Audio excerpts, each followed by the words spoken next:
So today we're working on my grandpa's 1980 3140 John Deere with the front end loader. The battery, we gotta take the batteries out, or we'll disconnect the batteries because I'm gonna replace the starter. I looked all over the internet. The internet says nothing about 3140s, like just even simple things like getting the battery out. So on the other side, the left side or driver's side, um, that floor panel came off really easy. Just pulled up on it. This one didn't want to come up, the passenger side or the right side. Turns out there's a little clip thingy here. You gotta push, I guess, and pull out so that you can get this off. I didn't know that. I was trying to pry at it and I wasn't having any luck, so I'm telling you guys that if you're watching this, that this floor panel has a clip under here. This little doodad here. You gotta unclip it, push it down and pull it out so you can take this little panel off your battery cover here. It'll slide out like that. And there's our second battery. Battery 1 and battery 2. So there we go. Then disconnect those, the ground and the power, and then I'll be able to take the starter off without sparky. Hopefully that saves someone a little bit of time. Again, this is a 1980 John Deere 3140 with a what is it? It's a 148, I think, front end loader kit. So there you go. Oh, and by the way, if it tells you to get a fancy spanner in your manual for taking the starter off, I didn't need to do that. I just used a, I'm not sure if I used the 1/2 inch or 9/16 gear wrench, ratcheting wrench, the low profile one, and I got both the top nut and bottom bolt off pretty easy. So there you go. And hopefully we can get the new starter and get it on there and get this thing running. Okay, so we took the starter off the 3140 and we brought it to this rebuild shop that's in a town called Dunville. They have a rebuild, there's a starter and alternator rebuild shop there. And the guy had this starter. It's also a Bosch, and this one's made in Germany, where the tractor's actually made. The other one was made in Spain. But I think the guy, he rebuilt this himself. I'm pretty sure that's what he does. He rebuilds them. And then, because he had a whole bunch of new stock, but this was a rebuilt one, and it was a better deal. And it looks brand spanking new. That's a new solenoid on it. But hopefully this solves our problem with the John Deere, because the old starter would spin over, but it wouldn't kick the gear out. So I think this might solve the problem. And you can spin this thing over with your finger. Or well, I'm using my thumb here, but you can spin it over really easy, and you can feel there's no play in the shaft like the other one. I think the bearings were gone in it. The tractor's almost got 7,000 hours on it, so I think that starter had 7,000 hours on it. So yeah, this should solve the problem, hopefully.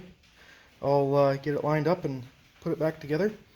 It's got 2 cables that run to the positive side of the solenoid here. And then there's a little screw. You pull this little, it's a Phillips screw, and there's another wire to that for the ignition. So you can see here, I've got the cable that comes from, this comes from the alternator, and the rest of the harness, that's positive.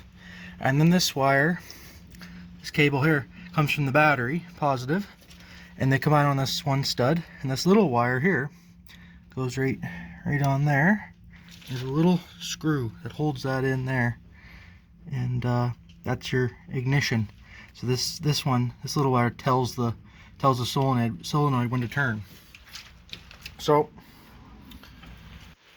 this setup is kind of hard to get to, especially when you got the front end loader frame on here.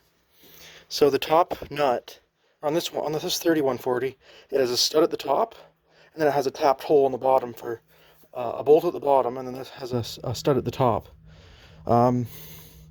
I had to get the nut on there with my fingers. I couldn't get a tool in there. I don't have the fancy John Deere spanner that they sell.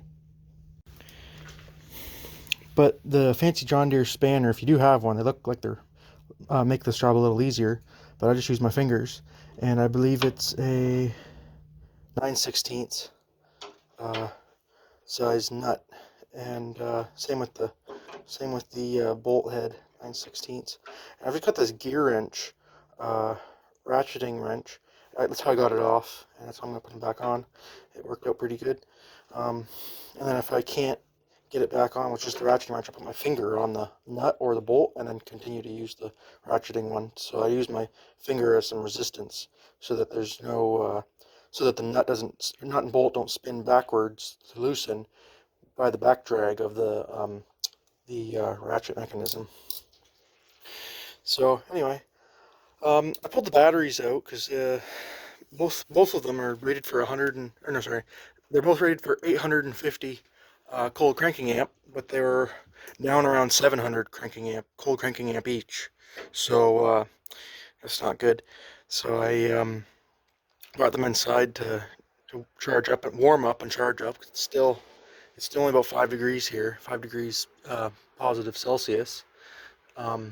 So I put them both in the shop there, warm up, and the one sat overnight on the trickle charger, and it's back up to over 820 cold cranking amps, so that's good. The other one's getting there; it's almost at 800, and yeah, I'm gonna wait till they're both up a little higher before putting them in here, and we'll see how it all goes. And I'll show you after I get the bolt back in there how the starter looks when it's perfectly straight. And yeah, that's what's going on here right now.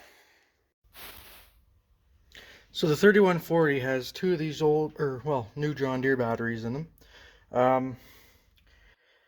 The terminals are a little dirty, so I used one of the just little cheap battery terminal cleaners with the wires on the inside to clean it up. And I'm just putting some petroleum jelly on the terminals to prevent corrosion. I pulled the caps off, so this strip here is where the caps are to each cell, and a couple of the cells were a little less than they should be, a little low. So just the ones that were bad, I brought them up to the proper level with some distilled water, and I did the same thing with the other battery over there, and then put them on the trickle charger again for another about 15 minutes just to make sure they're still good, like still at the proper charge. And the cranking amp tester says they're both over 800 cold cranking amps, so that's pretty good. And I'll slap these guys in the tractor and see what happens. Okay, so starter's all connected and snugged up. Got the batteries in, got the panel over there, the middle panel, and I'm just gonna put this last panel down and do it back up with the spring thing underneath to hold the panel on. And then I've got just a little bit of liquid glow plugs here, and this tractor has the line that runs to the intake. It's got the little cap thingy there to spray the liquid glow plugs right into the engine, so that's pretty handy. Started. Woo, cold. Very cold. That new starter is 10 times faster. Holy cow. So the new starter spins that engine over ridiculously faster than the old one did. The old one, it was like it was being hand cranked. It was so old and worn out. 6,900 hours on this thing. I'd say it was time to be replaced. But yeah, this thing starts way faster now. And since I put the liquid glow plugs in it, it started up on the first crank, thankfully. And yeah, it ran good. I just parked it back in the shed here. I backed it in instead, so it's easier to get through. It's kind of tight in here right now. There's a lot of stuff in the way. But yeah, that's my video on the 3140. Hopefully if someone else is either trying to get to their batteries or get to their starter or something, they can find this video helpful. If not, then so be it. Just a quick thing about this middle floor panel. The rubber boots that come out for the shifters, if you don't pop them out all the way, the PTO will get stuck engaged. So I was like, oh, that's where this PTO spinning. Oh, that's why it popped. The floor was pushing the PTO lever up. Uh, there, that's PTO lever, and you just gotta make sure that these roots at the bottom of the shifters are popped up so that they're not holding the floor panel uh, up too high. So yeah, there you go. And again, that's the 1980 John Deere 3140 with the 5.9 six-cylinder diesel. This one's made in the engine's made in France, tractor made in Germany, and I'll put the pictures of the serial numbers or the part numbers of the starters in this video. I'll try and squeeze them in there. The old one and the new one, pretty similar, and they both work and fit in this tractor. And another whole pile of other tractors that have the 5.9 liter and a couple, I think a few other engines that it also fits in. So yeah, thanks for watching, and subscribe and like the video, and yeah.